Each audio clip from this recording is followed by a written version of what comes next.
예수님이 누구이십니까? 내가 믿는 예수님. 세상 사람들은 저마다 자신의 지식을 동원해서 예수님에 대해서 견해를 이야기합니다. 세상 사람들은 예수님을 위대한 어떤 종교가나 사회개혁가나 아니면 혹은 철학자였다라고 말하는 사람들도 있습니다. 자, 일반 세계사에서는 예수님을 흔히 우리가 잘 아는 대로 4대 성인 중에 한 사람이다, 이렇게 흔히 알려져 있습니다. 그러나 이런 견해들은 모두가 자신의 주관적인 지식과 생각으로 잘못된 견해라고 할 수 있겠습니다. 그렇다면 과연 예수님은 누구이신가 하는 것입니다. 성육신하신 예수님을 직접 만나 배웠던 1세기의 팔레스타인 지역에 살던 유대인들은 과연 예수님을 누구라고 생각했을까요? 그리고 오늘 저와 우리 성도님들은 예수님을 믿고 있는데 예수 그리스도가 도대체 누구이시라고 고백하면서 믿고 있으신가요? 자, 오늘 본문 말씀에는 예수님께서 십자가의 고난을 받으시기 위해서 예루살렘으로 입성하시는 장면이 기록되어 있습니다. 사실 이 종려주일날 이 말씀을 드려야 되지만 이 종려주일 고난주간에 또 우리 예수님의 십자가에 달리신 그 순환에 대해서 말씀을 전했기 때문에 오늘 이 말씀을 다시 한번 우리가 생각합니다. 예수님의 예루살렘 입성이 사실 이번이 처음이 아닙니다. 여러분 잘 아시는 대로 소년이었을 때 12살 때 예루살렘을 입성하신 적이 있으십니다. 그리고 그 이후에도 이제 여러 차례 이제 예루살렘으로 입성하시는데 예루살렘으로 입성하실 때 주로 3가지 성격으로 입성을 하셨습니다. 여러분 구약에서 메시아라고 할 때 기름 부음 받은 자를 메시아라고 말합니다.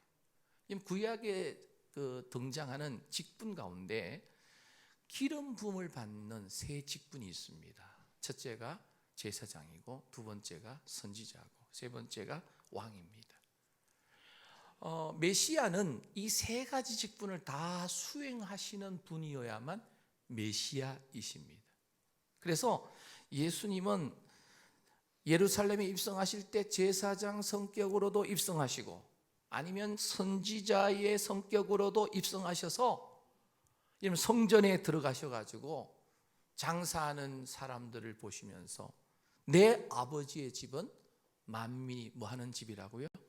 기도하는 집인데 누가 강도의 소굴을 만들었느냐 하시면서 이 성전을 청결케 하시는 사건이 나오지요. 선지자적인 성격으로 입성하셔서 그 일을 감당하셨습니다. 그리고 오늘 본문에 예루살렘에 입성하시는 예수님의 이 장면의 성격은 왕으로서의 입성하시는 장면입니다. 자, 오늘 말씀을 통해서 우리가 한번 이 부분을 살펴보는데요. 먼저 본문 1절 말씀 우리 함께 읽겠습니다. 시작. 그들이 예루살렘에 가까이 가서 감람산 벳박에 이르렀을 때에 예수께서 2 제자를 보내시며 예루살렘에 이제 들어가시기 전에 감람산 정상 부분에 이 벳박이라고 하는 동네에 이제 이르셨습니다. 도착하셨습니다. 여러분 감람산은 예루살렘에서 동편 이 기드론 시내 건너편에 위치한 해발 약 800m 정도 높이의 산입니다. 그런데 우리가 감람산 그러면 주로 기억나는 것이 무엇입니까? 감람산에서 예수님께서 주로 평소에 즐겨 찾으셔서 밤새도록 아버지와 하나님 아버지와 깊은 교제를 하시면서 기도하신 장소가 바로 감람산입니다. 여러분 십자가를 지시기 전날 밤에도 감람산의 겟세마네라고 하는 곳에서 아버지와 깊은 고독한 치열한 기도 속에 있으셨습니다. 그리고 십자가 지신 후에도 사망 권세 이기시고 3일 만에 부활하셔가지고 예수님께서 하늘로 올라가시는데 성천하신 장소도 어디냐면 바로 감람산입니다. 그리고 성천하시면서 너희가 본 그대로 내가 다시 올 것이다 하면서 재림 약속이 이루어진 곳도 바로 감람산입니다. 그래서 감람산은 예수님의 짧은 이 3년 가까이의 공생에서 중요한 흔적을 가진 장소가 바로 감람산이에요. 이스라엘을 성지 순례하거나 성지를 여행할 기회가 있으면 꼭 감람산을 모든 사람들이 다 들립니다. 왜냐하면 감람산에 가면 오늘 본문에 등장하는 감람산 벳바게라고 하는 동네도 있고, 또 벳바게 가까운 그 맞은편에는 베단이라고 하는 동네도 있고요. 그리고 그곳에 성지 순례를 가게 되면 이제 감람산의 겟세마네 동산에 지어져 있는 겟세마네 그 동산 교회가 있습니다. 기념 교회가 있습니다. 그리고 감람산 정상에는 예수님이 승천하셨다라고 알려진 성천 기념 교회가 또 있고요. 또 그곳에서 너희는 이렇게 기도하라 라고 가르치셨던 주기도문을 이야기하셨던 기념 교회도 있고, 어쨌거나 이 감람산은 예수님의 사역에 있어서 아주 중요한 흔적을 가진 그러한 역사적인 장소입니다. 자, 감람산 정상 부근에 형성된 마을인 벳바게는 예루살렘에 입성하려면 반드시 지나가는 동네입니다. 그런데 이 벳바게라고 하는 단어는 두 단어의 합성이에요. 벳 하면 히브리어로 집이라는 뜻이, 한글로 번역하면 집이라는 뜻이. 여러분들 그 베들레헴 할 때 앞에 벳 있죠. 이 벳이란 말은 집이란 뜻이고요. 레헴이란 말은 떡이란 뜻이에요. 그래서 이 두 합성을 합하면 떡집 베들레헴입니다. 베들레헴이라면 떡집이란 뜻. 자, 오늘 벳이란 말도 집이란 뜻이고, 바게라는 뜻은 이 히브리어로 파그인데 뜻이 뭐냐면 설익은 무화과 또는 무화과의 첫 열매, 이런 의미가 있어요. 자, 두 단을 합성하면 설익은 무화과의 집, 또 무화과 첫 열매의 집이라는 그런 뜻이 있습니다. 어쨌든 무화과의 첫 열매는 익지 않은 열매이기 때문에 두 단어가 뜻은 같습니다.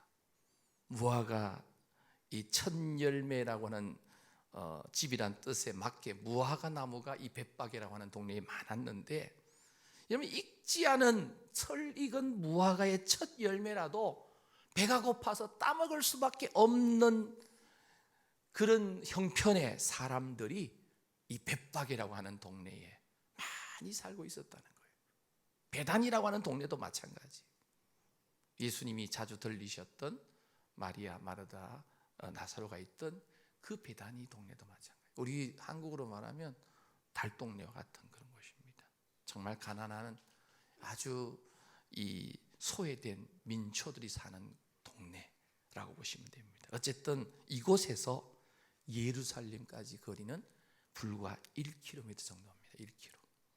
그래서 통상 벳바게부터 예루살렘이라고 부르기도 합니다. 이 명칭상으로. 예수님과 제자들은 이제 이 감람산 벳바게에 도착을 했는데, 감람산 벳바게에서 우리 주님은 예루살렘 성을 내려다보시면서 많은 생각에 잠기셨을 것 같아요. 여러분 19절에 보면, 21장 19절에 보면 무화과 나무를 예수님이 저주하신 부분이 나오는데요, 잎만 무성한 채 열매가 없고, 설령 열매가 있다고 해도 익지 않은 설익은 무화과, 푸른 무화과 나무와 같은 이스라엘 백성들을 생각하시면서 예수님의 마음이 너무나 슬프하셨을 것 같아요. 또 이들을 구원하시기 위해서 며칠 뒤면 지실 십자가를 생각하면서 예수님의 마음은 지금 온통 그것에 아마 잠겨 있을 거라고 생각됩니다. 감람산 벳바게에 이른 예수님께서 두 제자에게 부탁합니다. 무엇을 부탁하셨을까요? 본문 2절입니다. 2절 말씀 우리 함께 읽겠습니다. 시작. 이르시되 너희는 맞은편 마을로 가라. 그리하면 곧 매인 나귀와 나귀 새끼가 함께 있는 것을 보리니 풀어 내게로 끌고 오라. 이 두 제자에게 맞은편 마을로 가라고 합니다. 맞은편 마을. 맞은편 마을은 어쩌면 베다니라는 동네에 아마라고 학자들은 이야기를 해요. 그곳에 가서 매인 나귀를 풀어서 끌고 오라고 합니다. 매여 있는 나귀. 이 말을 들은 두 제자는 어쩌면 황당했을 것입니다. 예수님께서 미리 부탁을 해놓으셨는지 아니면 맡겨놓은 것을 찾아오라 하시는 것이면 괜찮겠지만 알지도 못하는 동네에 가서 알지도 못하는 그 남의 나귀를 무턱대고 풀어서 끌고 오라고 말씀하시면 도대체 어떻게 하라는 말인가? 어쩌면 이 두 제자가 정말 어이없다라고 생각하는데 예수님께서 덧붙여 말씀하세요. 자, 우리 3절 말씀입니다. 함께 읽습니다. 만일 누가 무슨 말을 하거든 주가 쓰시겠다 하라. 그리하면 즉시 보내리라 하시니. 만일 누가 무슨 말을 하거든, 뭐 주인이든 동네 사람이 무슨 말 하거든 누가 쓰시겠다? 주가 쓰시겠다 하라. 그리하면 어떻게 한다고요? 즉시 보내리라. 두 제자는 예수님의 말씀을 듣고 동네로 건너편 맞은편 동네로 달려갑니다. 가보니까 예수님 말씀대로 정말 매여 있는 나귀를 발견합니다. 그래서 매여 있는 나귀를 풀고 있는데 주인이 물어요. 누가복음 19장 33절에 보면 어찌하여 나귀 새끼를 푸느냐?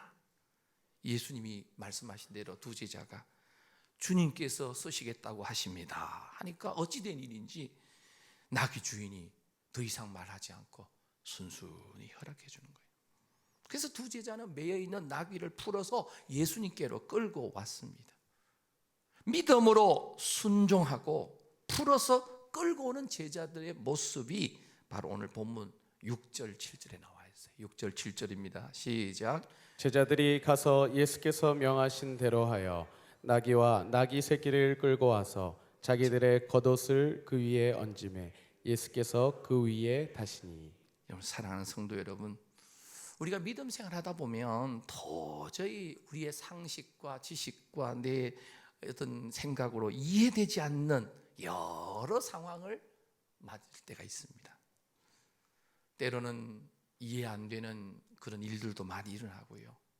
또 내가 예견치 않았던 질병이 찾아오기도 하고 자녀 문제가 있기도 하고 얽히고 설킨 인간관계도 있고 또 계속해서 우리의 발목을 잡는 경제 문제도 있습니다.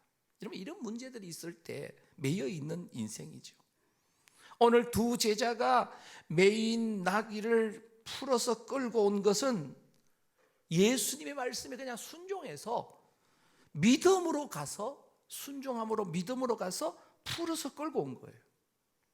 진짜 참 믿음은요, 예수님의 말씀하신 대로 순종함으로 우리의 모든 문제들이 풀려지는 것인 줄로 믿습니다. 그래서 나귀를 풀어서 끌고 오라 말씀하시는 주님의 그 음성에 우리는 늘 귀를 기울여야 됩니다. 내 인생에 뭐가 묶여 있느냐? 말씀을 가지고 풀어라. 말씀에 순종함으로 믿음으로 풀어라. 이 말씀을 하시는 우리 주님은 온 세상의 주인이신 줄로 믿습니다.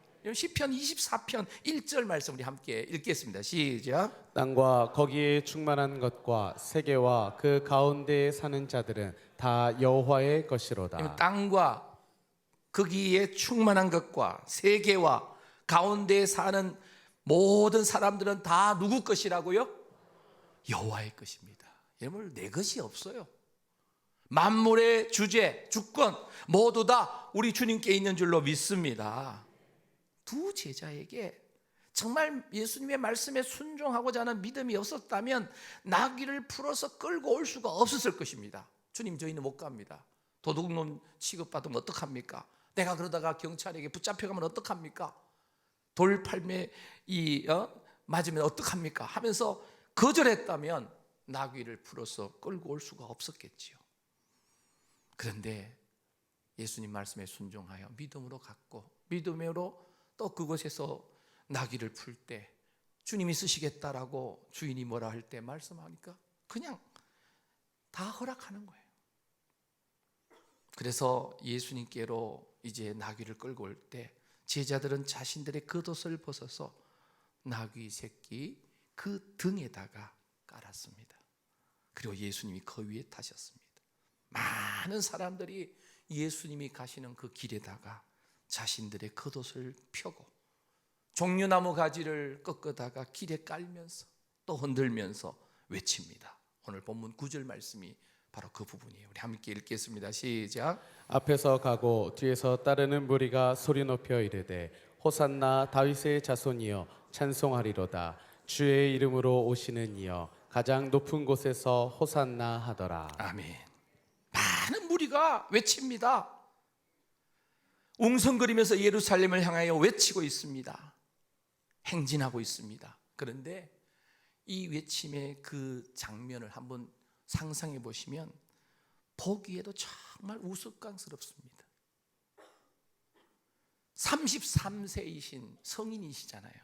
예수님께서 어린 나귀 등에 타셨으니까 아마 발이 땅에 닿아서 아마 질질 끌려 갔을 것입니다. 저도 이 대학원 때 성지를 가서 그곳에서 나귀를 본 적이 있습니다. 그래서 우리가 사진도 찍고 하니라고 나귀의 등에 타본 적이 있어요. 아마 어미 나귀였던 것 같은데 새끼는 아니고요. 저도 키가 그래도 170이 넘어요. 175인데 이 175가 되니까 제 다리도 끌려요. 근데 어린 나귀니까, 나귀 새끼니까 당연히 예수님의 키는 얼마인지는 알 수 없습니다. 그래도 적어도 건장한 남자 33세의 그런 성인의 키가 아마 그래도 170 전후는 되지 않으셨을까. 물론 그건 추정이죠. 어쨌든 이 모습이 너무나 우스꽝스러운 거예요. 그렇게 해서 예루살렘 성전 앞까지 가시는 겁니다. 유월절을 지키기 위해서 그곳에 많은 유대인들이 모여 있는데 그 모습을 보면서 시끌벅적합니다.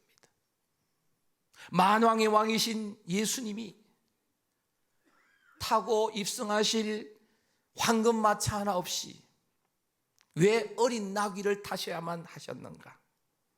여러분, 세상에 어떠한 나라에 아주 초라한 보잘것없는 힘없는 나라라고 할지라도 왕은 절대로 나귀를 타지 않습니다. 그 나라 안에 있는 그래도 괜찮은 이 말, 준마라든지 아니면 백마를 타고 입성하게 마련이죠.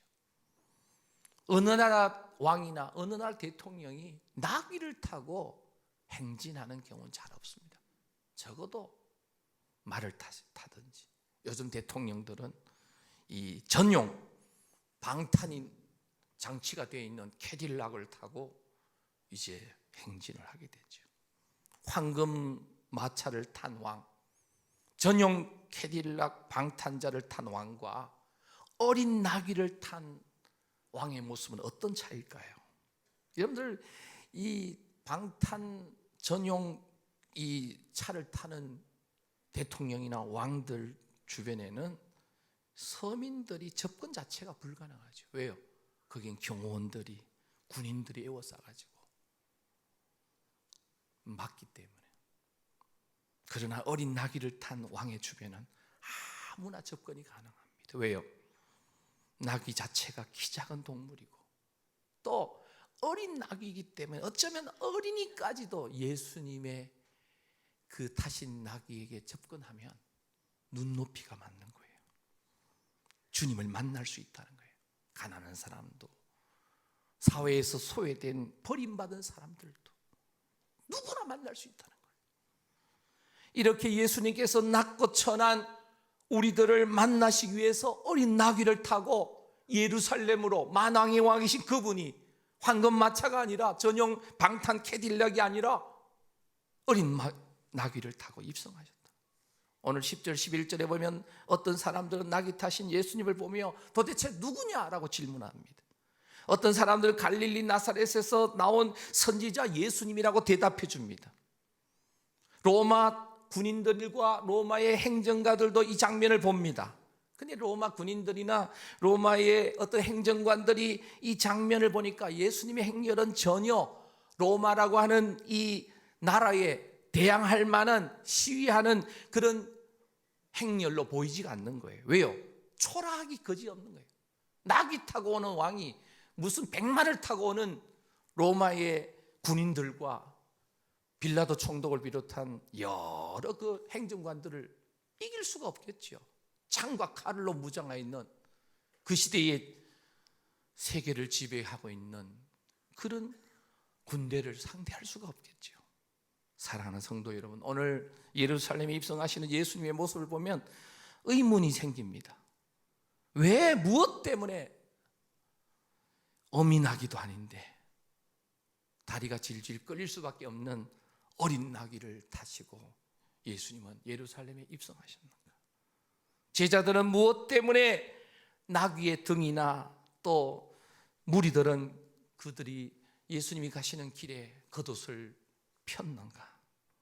그리고 나귀 주인은 어떻게 순순히 나귀를 내어줄 수 있었는가? 오늘 예수님이 어린 나귀를 타신 것은 오늘 선지자의 말씀을 이루기 위함이다라고 본문 4절에 말합니다. 4절입니다. 이는 선지자를 통하여 하신 말씀을 뭐 하시려고? 이루려 하심이라. 왜냐하면 성육신 하신 예수님은 이 땅에서 공생의 사역을 하시면서 한 번도 스스로 자의적으로 하신 일이 전혀 없으세요. 예수님이 행하셨던 모든 사역 항상 성경 말씀에 근거하셨어요. 성경 말씀대로 이 땅에 베들레헴에 마구간에 오셨고, 말씀대로 성경대로 고난을 받으셨고, 성경 말씀대로 십자가에 죽으셨고, 성경 말씀대로 3일 만에 부활하셨습니다. 예수님은 항상 말씀 중심의 그러한 공생애를 보내셨다는 사실입니다. 여러분, 말씀을 벗어난 적이 단 한 번도 없으신 우리 주님이셨습니다. 믿습니까? 예수님의 모든 공생애는 철저하게 하나님께서 약속하신 언약의 말씀을 완성하시는 생애이셨다는 거예요. 나귀 타시고 겸손하신 왕으로 예루살렘에 입성하심, 이것도 순간적으로 즉흥적으로 이루어진 어떤 장면, 어떤 그런 퍼포먼스가 아닙니다. 이미 수백 년 전에 예언된 이 성경의 약속의 말씀을 이루기 위함이셨다는 거예요. 예수님이 어린 나귀 새끼를 타시고 오실 것이란 예언한 선지자가 있습니다. 이 성경 골든벨에 도전하시는 분들 이런 말씀은 잘 들으셔야 돼요. 누군가? 바로 스가랴 선지자예요. 스가랴 선지자. 스가랴 9장 9절입니다. 우리 함께 읽겠습니다. 시작. 시온에 따라 크게 기뻐할지어다. 예루살렘에 따라 즐거이 부를지어다. 보라, 내 왕이 내게 임하시나니 그는 공의로우시며 구원을 베푸시며 겸손하여서 나귀를 타시나니 나귀의 작은 것 곧 나귀 새끼니라. 여러분들, 스가랴 선지자가 활동하는 그 당시에 이스라엘이 어떤 상태였는가? 이 강대국의 틈바구니 사이에서 보잘것없는 부족 국가로 연약하여서 두려워하고 있을 때입니다. 우리나라하고 비슷해요. 우리나라도 강대국의 틈바구니에 끼어 있어요. 거대한 땅덩어리와 인구를 자랑하는 중국이라고 하는 나라가 대한민국을 가까이 하고 있죠. 또 지금 1년 넘도록 우크라이나라는 나라를 침략해서 그들을 정복하려고 하는 러시아라고 하는, 예전에는 소련이라고 그랬었죠. 이 러시아와 그 어떤 그런 거대한 나라가 있어요. 그리고 또 남쪽에는, 남쪽 그다음에 이 동쪽이죠. 동쪽에는 우리만 무시하는 한 나라가 있지요. 전 세계가 그 나라를 무시하지 않습니다. 왜냐하면 그 나라는 경제 대국입니다. 가위바위보도 절대로 져서는 안 되는 나라. 어떤 나라죠? 일본이란 나라도 강대국입니다. 우리는 36년의 그 어떤 일제 치하의 그 상처 때문에 도저히 용서하지 못하고 지금도 정치권은 친일 이러면서 계속해서 울겨먹고 있는 나라 일본. 전 세계는 일본을 절대로 무시하지 않습니다. 일본은 세계 경제 대국입니다. 물론 요즘은 많은 세계의 정세 속에 흔들리곤 있지만 어쨌든 강대국입니다. 그리고 전 세계의 경찰 국가라고 알려진 미국이라는 나라는 우리와는 거리가 상당히 떨어져 있음에도 불구하고 이 나라를 좌지우지하고 있습니다. 그래서 정치의 세계에서는 이 4대 열강에 어디에 붙어서 정치를 하면 나에게 표가 많이 올까? 정치인들은 그거 계산해요. 그러나 우리는 분명히 아셔야 됩니다. 우리는 미국만 의지해도 안 되고 일본을 의지해도 안 되고 중국을 의지해도 안 되고 러시아를 의지해도 안 돼요. 우리가 의지할 분은 오직 우리 구주 예수님이신 줄로 믿습니다. 전능하신 하나님만을 의지해야 될 줄로 믿습니다. 그래서 하나님 주신 지혜로 이 열강틈 속에서 있어야 되는데 이스라엘이 우리 대한민국 같은 처지였어요. 그때 한 왕이 임하신다는 약속이 바로 스가랴 9장 9절이에요. 그런데 이스라엘을 구원하시는 왕의 모습이 세상에서 보는 일반적인 상식과는 전혀 다른 모습으로 입성하시는 거예요. 한 왕이 오셔요. 어떻게 오시느냐? 바로 백마, 준마를 타신 왕이 아니라 오늘 본문대로 나귀 타신 왕이에요. 그것도 어린 나귀를 타신 연약해 보는 왕의 모습이에요. 근데 스가랴 9장 9절 다음에 10절을 보면 이런 말씀이 있어요. 내가 에브라임의 병거와 예루살렘의 말을 끊겠고 전쟁하는 활도 끊으리니 그가 이방 사람에게 화평을 전할 것이요. 왕이 오는데 화평을 전한대요. 평화를 전한대요. 샬롬을 전한대요. 그의 통치는 어디에서 어디까지? 바다에서 바다까지 이르고 유브라데 강에서 어디까지? 땅끝이라는 단어가 나오면 어떤 성경이 생각납니까? 오직 성령이 너희에게 마시면 너희가 권능을 받고 예루살렘과 온 유대와 사마리아와 어디까지? 땅끝까지. 자, 이 말씀은 구원하시러 오시는 연약해 보이는 그 왕, 나귀 타고 오시는 어린 나귀 타고 오시는 그 왕이 사람들 보기에는 보잘것없어 보이고 초라해 보이고 힘없는 사람으로 보이지만 왕으로 보이지만 모든 병거를 무력하게 만들고 적들의 손에 있는 활과 칼을 다 꺾어버리고 무력하게 만들고 바다에서 바다까지 통치하실 것이고 유브라디스 땅끝까지 이 나라를 통치하는 왕이시다는 거예요. 바로 십자가 복음의 능력을 상징하는 줄로 믿습니다. 그래서 하나님의 나라는 세상의 방식으로 보면 안 된다는 거예요. 하나님 나라의 방식. 그래서 스가랴 9장 9절 이 말씀을 인용한 본문이 오늘 5절이에요. 시온의 딸에게 이르기를 내 왕이 내게 임하나니 그는 뭐해서? 겸손하여 나귀 곧 멍에 매는 짐승의 새끼를 탓도다 하라 하였느니라. 여러분 예수님께서 왜 어린 나귀를 타셨다고요? 이유를 분명히 말씀합니다. 겸손하여. 예수님은 겸손하심을 보여주시려고 어린 나귀를 타셨다는 거예요. 예수님은 겸손하신 분이십니다. 예수님의 이 땅에 오심도 겸손이셨습니다. 베들레헴에서 마국간에서 나셨어요. 여러분 어느 왕이 마국간에서 태어납니까?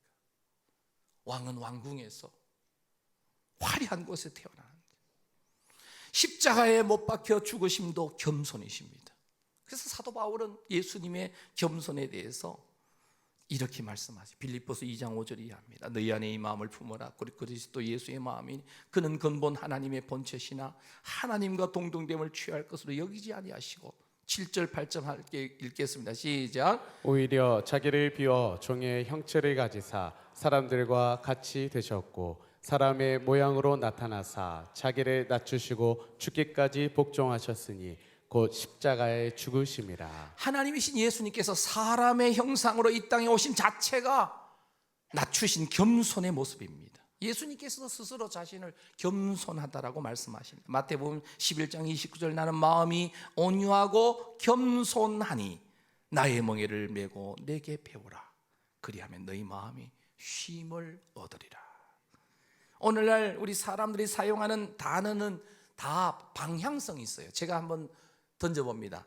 공경이라는 단어는 누구를 향합니까? 윗사람입니까? 아랫사람입니까?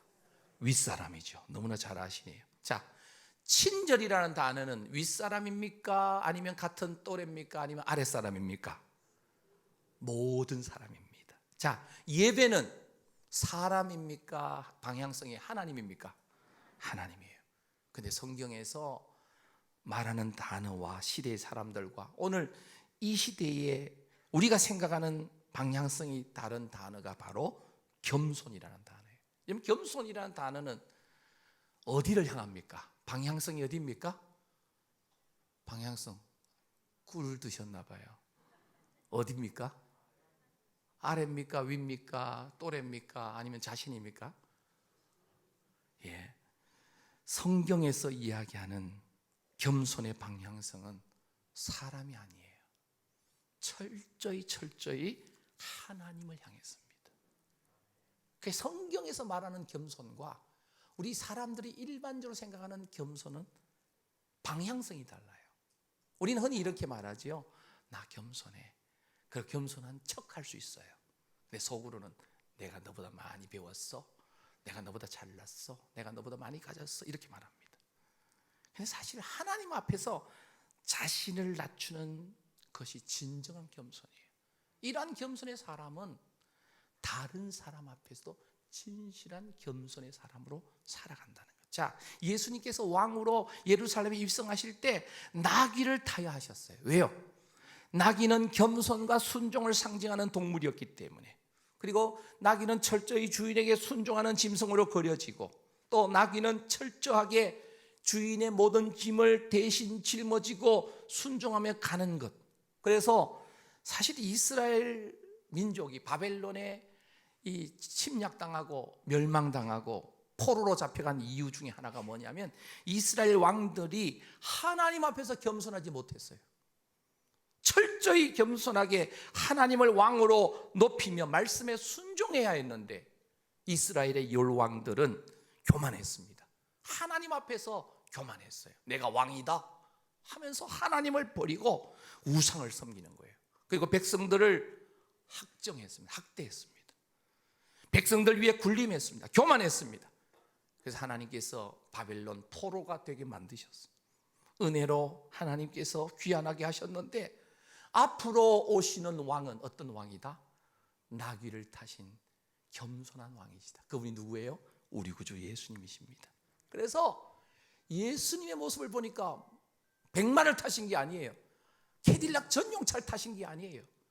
나귀를 타시고 오신 저분은 성경에 이야기한 그 메시아가 맞으신가 보다 하고 사람들이 호산나 호산나 호산나라는 이 뜻은 뭐냐? 주여 지금 구원해 주세요. 지금 나 좀 살려주세요. 이런 뜻이에요.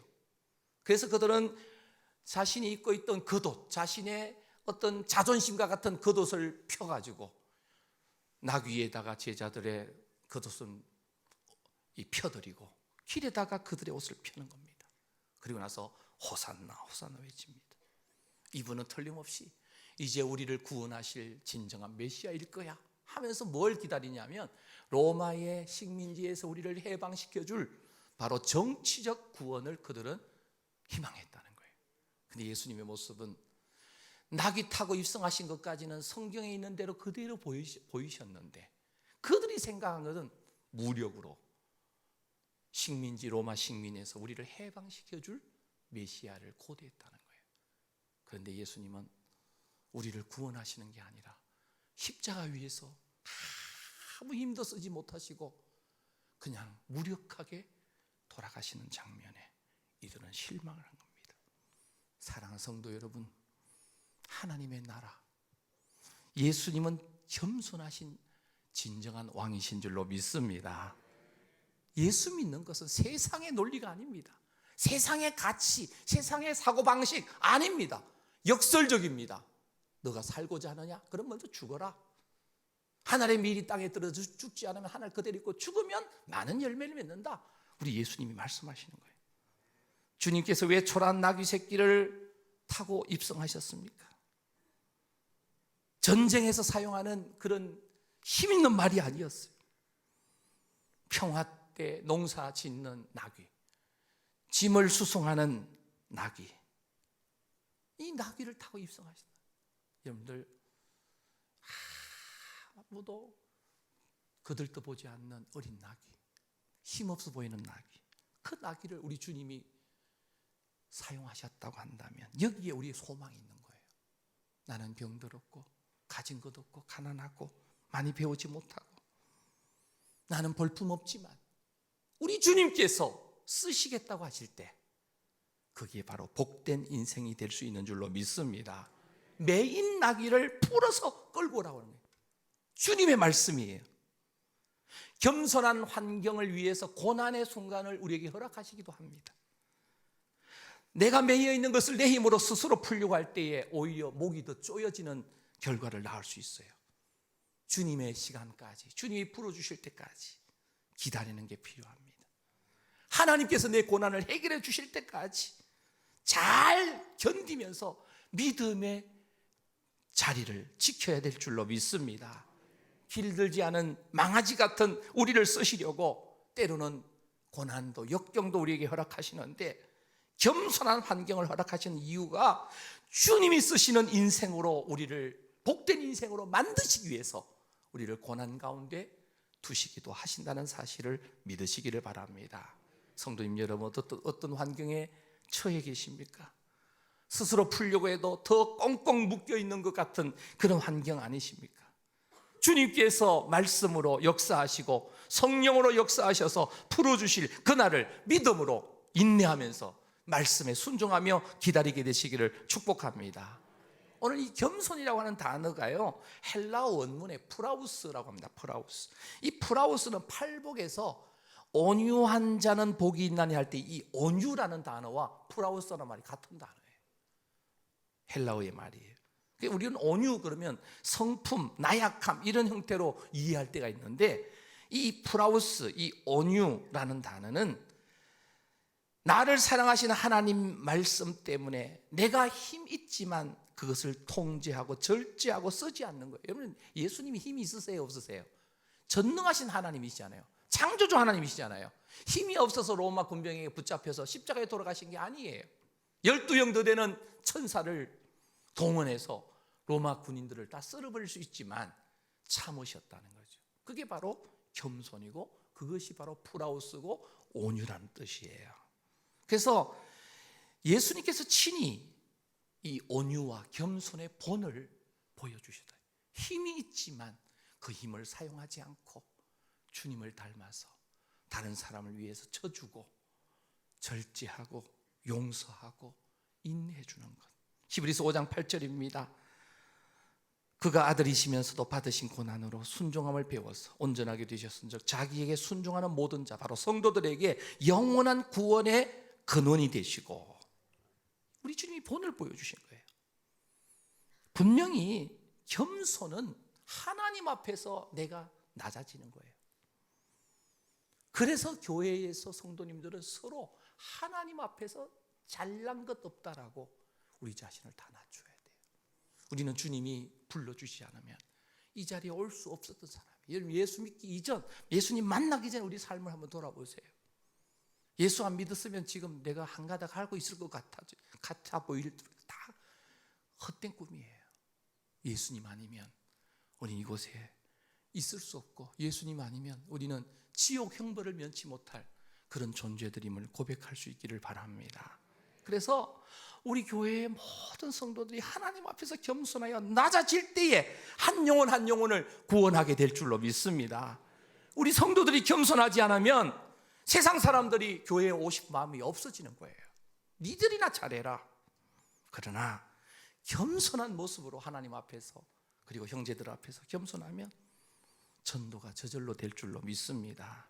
그래서 예수님은 멍에 매는 짐승의 새끼를 타시고 입성하셨는데, 사실은 예수님이 멍에를 매시는 짐승을 타시는 이유 속에는 바로 예수님을 보여줍니다. 예수님은 우리가 짊어질 모든 짐들을 다 홀로 감당하셨어요. 이사야 53장 6절입니다. 우리는 다 양 같아서 그릇 행하여 각기 제 길로 갔거늘 여호와께서는 우리 모두의 죄악을, 죄짐을 누구에게? 예수님에게 담당시키셨도다. 사도 요한도 예수님을 이렇게 소개합니다. 이튿날 요한이 예수께서 자기에게 나오심을 보고 이르되, 이 세례 요한이죠. 보라, 세상 죄를 지고 가는 하나님의 어린 양이로다.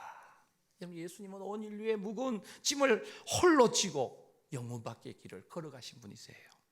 우리 주님이 친히 말씀하십니다. 우리에게. 마태복음 11장 28절입니다. 우리 함께 읽겠습니다. 시작. 수고하고 무거운 짐진 자들아 다 내게로 오라. 내가 너희를 쉬게 하리라. 아멘. 예수님께서 나귀 타신 이유가 뭐예요? 우리의 죄와 허물을, 질고를, 모든 고통을 홀로 지시기 위해서 나귀를 타신 거예요. 혹시 우리 성도님들 가운데서 아직도 벗겨지지 않는 무거운 죄짐이 누르고 계신 분 계십니까? 우리 주님께서 다 짊어져 주신다라고 말씀하십니다.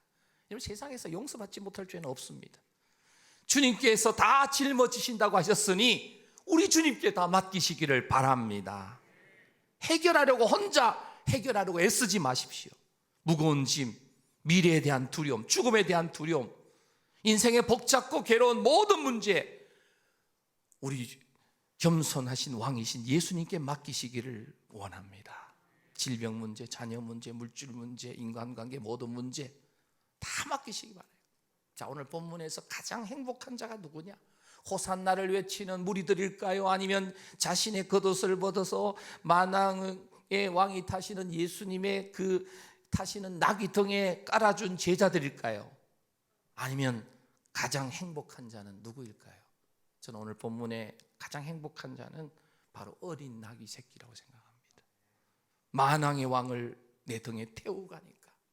사실 처음 짐을 실은 거예요. 물론 짐이나 표현이 이상하죠. 예수님을 태운 거예요. 실상은 너무나 무거웠을 겁니다. 그러나 주님을 태우고 가기 때문에 너무너무 힘든 순간이었을지 모르지만 너무나 행복했어요. 만왕의 왕이신 예수님을 나의 등에 태워서 갈 수 있다니. 사랑하는 우리 성도 여러분, 인생의 여정 속에 우리는 한 번 가는 인생인데 내 등에다가 주님이 쓰시겠다고 할 때 기꺼이 만왕의 왕이신 주님의 그 모든 사역들을 내 등에 태우고 간다면 그보다 더 행복한 인생이 어디에 있겠습니까? 사랑하는 우리 성호교회 우리 가족 여러분, 겸손하신 왕이신 예수님 때문에 우리가 구원을 받았습니다. 구속과 죄사함을 받고 하나님 아버지를 아버지라 부를 수 있는 특권을 얻었습니다. 겸손하신 왕이신 예수님 때문에 우리는 죄에서 자유를 얻고 하나님을 아버지라 부를 수 있는 자녀로의 권세를 가지고 있는 줄로 믿습니다. 그렇다면 겸손하신 왕이신 예수님의 겸손을 배워서 영원한 생명을 얻은 대로 우리도 가치 있는 삶을 살아야 될 줄로 믿습니다. 어떻게 살아야 할까요? 겸손의 왕이신 예수님만을 진정한 왕으로 높이며 사시기를 바랍니다. 겸손의 왕이신 예수님만을 높이는 행위가 무엇일까요? 한마디로 예배입니다. 삶의 예배를 통해서, 여러분, 예배는 겸손의 왕이신 예수님을 진정 왕으로 높이는 시간입니다. 공적인 예배도 예배이지만 가정에서 드려지는 가정 예배도 예배고, 그리고 삶의 예배를 통하여서 하나님을 높여드리는 우리 성도님들 되시기를 축복합니다. 공적 예배도 마음과 정성을 다해서 예배해야 됩니다. 습관적으로 예배에 지각하는 것, 겸손의 왕이신 예수님에게 예의 없는 모습이에요. 여러분들 왕답게, 예수님을 왕답게 대접하시며 살아야 될 줄로 믿습니다. 그래서 우리가 할 수 있는 최선을 다해서 왕을 모셔야 됩니다. 그럴 때 왕 되신 우리 주님께서 우리의 일생을 이끌어 주시고 승리케 해 주실 줄로 믿습니다. 겸손의 왕이신 주님께 마지막으로 모든 것을 맡기며 사시기를 바랍니다. 맡기는 게 뭐냐? 바로 기도하는 겁니다. 나의 인생의 주인이 내가 아닙니다. 우리 주님이 나의 인생의 주인이 되십니다. 그래서 내 삶의 모든 우선순위를 다 주님께 드리고 주님께 맡기는 행위가 바로 기도하는 삶이에요. 그래서 기도하지 않으면 자기가 왕이고 자기가 주인이에요. 기도하지 않는 자는 절대로 고집과 편견을 버리지 않습니다. 여러분, 기도하든지 안 하든지 그거는 다 자유이지만 분명한 하나, 기도하지 않으면 결코 겸손하게 살아갈 수가 없습니다. 기도하지 않는 자체가 교만이라는 거예요. 사랑하는 우리 송우교 가족 여러분, 기도를 통해 하나님 아버지께 철저하게 내 삶을 맡김으로 겸손하신 왕이신 주님의 뒤를 묵묵히 따라가는 성도님들 모두가 되시기를 축복합니다. 우리 남은 생에 내 등에다가 길이요 진리요 생명 되시는 예수님을 태워드리고 정말 주님만을 기쁘시게 해드리는 그런 삶을 사는 우리 송우교의 모든 성도님들 꼭 되시기를 축복합니다. 그래서 찬양의 가사처럼 나 주님의 기쁨이 되기를 원합니다. 내 마음을 새롭게 하여 주옵소서. 새 부대가 되게 하여 주옵소서. 그래서 나의 일생이 내 등에다가 주님을 태우는, 그래서 정말 예수님을 기쁘시게 해드리는 행복한 인생을 사는 내가 되게 해주십시오. 기도하는 우리 성도님들 모두가 되시기를 주님의 이름으로 축복합니다.